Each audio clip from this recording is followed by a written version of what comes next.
High বন্ধুরা, কেমন আছো তোমরা সকলে? আশা করি তোমরা সবাই খুব ভালো আছো। তো আজকে আবার তোমাদের সামনে নিয়ে চলে এসেছি কথা সিরিয়ালের এই গল্পটা।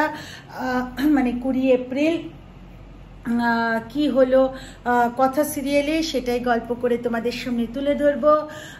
তো মানে আমরা দেখছি, আগের পর্বে আমরা দেখেছি যে এবি কথার জন্য পাসপোর্ট বানাবে বলে আইডি কার্ডের জানতে চেয়েছে। তো আজকে কি কথাকে ও বলবে যে কোথায় যাওয়া হচ্ছে, কথা সেটা শুনে কি রিয়াকশন দেবে, কি হবে, কথা আদৌ যাবে কি না, কি হবে, এই সমস্ত কিছু জানতে হলে কিন্তু ভিডিওটা স্কিপ না করে পুরোটা দেখতে হবে।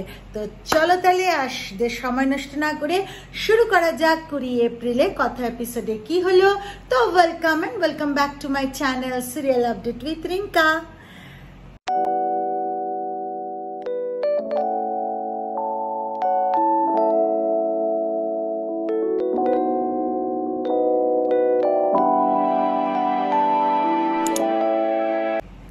তো বন্ধুরা, আজকের এপিসোডে আমরা দেখতে পারি যে এবি কথাকে বলে আমরা সিঙ্গাপুর যাচ্ছি। তার সিঙ্গাপুরে আমরা 3 ঘন্টার ফ্লাইট, সিঙ্গাপুরে ইন্ডিয়ার থেকে টাইম যে ডিফারেন্সটা সেটাও 3 আওয়ার্সের মতো হয়ে যাবে। তো তাতে তো কথা প্রচণ্ডভাবে উৎসাহিত হয়ে ওঠে, বলে পাচক মশাই গোবরডাঙ্গার সেই মেয়েটা যে লোকাল ট্রেনে করে চলাচল করেছে আজকে সে বিদেশ যাচ্ছে। গোবরডাঙ্গার সেই মেয়েটা যে তেল ভরা চুলে বেনি করতো আজকে সে বিদেশ যাচ্ছে। গোবরডাঙ্গার সেই মেয়েটা যে খুব বড় বড় গ্লাসের চশমা পরতো আজকে সে বিদেশ যাচ্ছে। আমি সত্যি আপনার কাছে খুব কৃতজ্ঞ, ঘরে ঘরে যেন প্রত্যেক মেয়ে আপনার মতোই বর পায়। তো তখন তো মানে খুব একবারে এবিতে হ্যাঁ জানি। তো যাই হোক, তো তখন এবার এবি বলছে শোন, সিঙ্গাপুর অনেক বড় বড় বিল্ডিং আছে, ওখানে গিয়ে কিন্তু আমি আমার পারিশ্রমিকটা নিয়ে নেবো। তো যাই হোক, বলে কারণ ওই বড় বড় বিল্ডিংয়ে তো আমরা যাবোই। তো এবার হচ্ছে কি, কথা তো মানে এত আনন্দিত যে ওই কথাটাকে হজমই করতে পারে না, ভাবছে আমি স্বপ্ন দেখছি না। তো এবিকে চিমটি দিয়ে দেয়, আর এবি তখন করে চেঁচিয়ে ওঠে। তো তখন বলে না তাহলে ঠিক আছে। বলে কি ঠিক আছে? বলে না তাহলে আমি স্বপ্ন দেখছি না। বলে তাহলে তুই যদি ভাবছিস তুই স্বপ্ন দেখছিস না সত্যি হচ্ছে, আমাকে চিমটি কাটছিস কেন? নিজেকে নিজে চিমটি কেটে দেখ না যে জিনিসটা ঠিক না ভুল। তো তখন কথা বলছে আরে দাঁড়া না, কি ভালো হলো। আচ্ছা শুনুন, আপনি আপনার শর্তটা বলেছেন, এবার আমার একটা শর্ত আছে। বলে কি শর্ত? বলে বাড়ির সবাই যাবে। বলে সবাই বলতে? বলে মা যাবে, বাবা যাবে, কাকিয়া যাবে, পিপিয়া যাবে, কর্তা দাদু, কর্তা দিদা। বলে হ্যাঁ, পাশের বাড়ির কাকিমা, অমুক বাড়ির জেঠিমা, সবাইকে নিয়ে নে, কেন আমরা তো পিকনিক করতে যাচ্ছি, আমরা তো কাজে যাচ্ছি না। তো বলে ধুর ছাড়ুন তো, চলো সুটকেসটা বার করি আর তারপরে আমরা সবকিছু গোছাই। এরপরে তো পুরো মানে ছোটকা আর কায়দা কানুনকে ডাকা হয়েছে।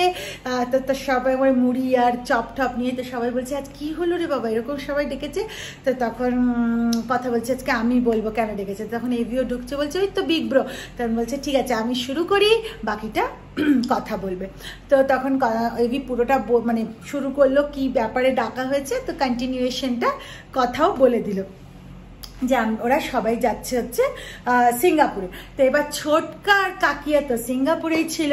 ছোটকা তো সিঙ্গাপুরের নাম শোনা আছে। শোন সিঙ্গাপুরে যে যাচ্ছিস সব কিছু ব্যবস্থা করতে, প্রথমে কি ব্যবস্থা করতে হবে বলতো?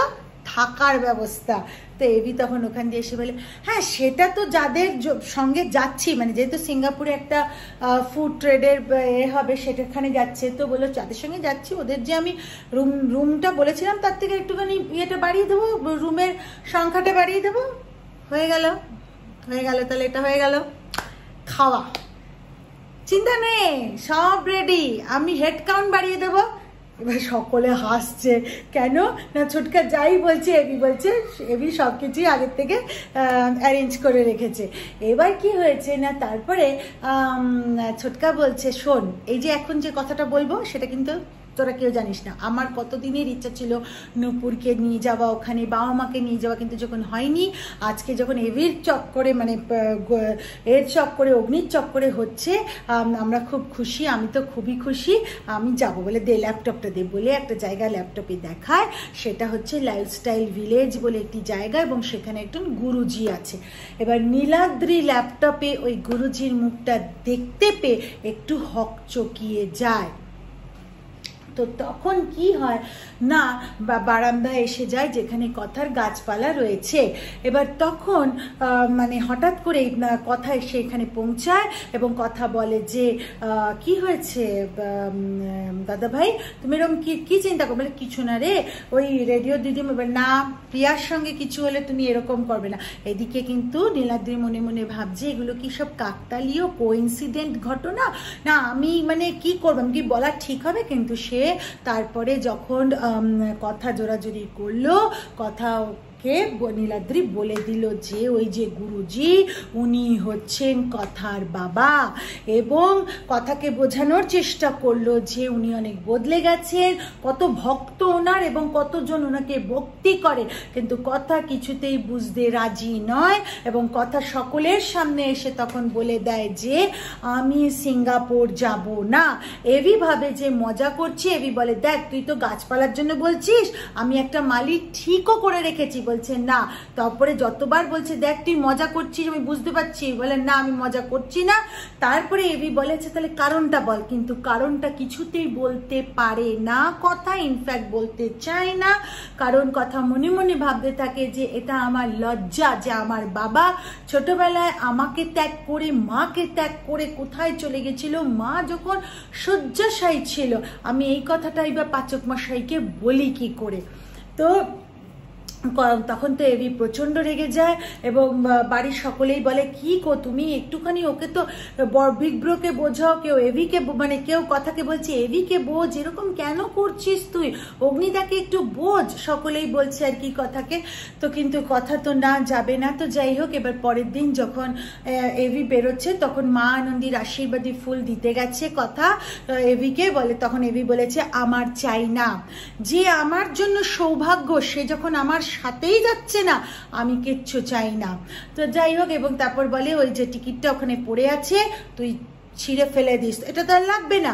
এরপরে বাড়ির সকলে আবার আসে, মানে অঙ্কিত, প্যাটিন, অ্যানি, প্রি, ছোটকা সকলে আসে এবং ছোটকা বলে তোমাদের যা ঝগড়া ঠাগড়া হয়েছে মিটিয়ে নাও। আর অঙ্কিত বলে কথা আমি তো জানি না তুমি কেন যেতে চাইছো না, তুমি বলতেও চাইছো না, সে নয় ঠিক আছে কিন্তু চলো না ভালো লাগবে। প্যাটিও বলে যে চলো না ভালো লাগবে। তখন নীলাদ্রি কথাকে আলাদা করে ডেকে নিয়ে গিয়ে বলে যে দেখ কথা, তুই দুটো মানুষের কথা ভাব, একটি মানুষ যে তোর আস্থা ভেঙেছে আর আরেকটা মানুষ যে তোকে স্বপ্ন গড়তে সাহায্য করেছে এবং তোর আস্থার দিক। তোর প্রথম মানুষটার জন্য দ্বিতীয় মানুষটাকে কষ্ট দিবি, এটা কি ঠিক?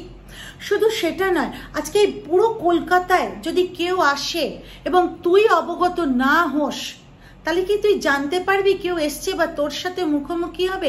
ঠিক সেরকমই তো তাই, সিঙ্গাপুরে অত বড় জায়গায় তুই যদি না জানাস বা তুই যদি দেখা করতে না চাস তুই কি করে দেখা হবে?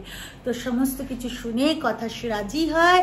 তখন ছোটকা বলে যে ঠিক আছে ইয়ে তাহলে চলো, প্যাটিকে বলে যে গাড়ি বার কর, আমরাও তাহলে এবার এয়ারপোর্টের দিকে রওনা দিই। আর কথা তখন মা আনন্দীকে প্রণাম করে বলে মাগো সব কিছু ভালো রেখো। তো বন্ধুরা এটাই ছিল আজকের পর্বটা, আশা করি ভিডিওটা ভালো লেগেছে। যদি ভালো লেগে থাকে লাইক শেয়ার আর কমেন্ট করে দিও, চ্যানেলটা সাবস্ক্রাইব করতে ভুলো না কিন্তু। সকলে ভালো থেকো, দেখা হবে আরেকটা পরবর্তী ভিডিওতে, ততদিনের জন্য টাটা।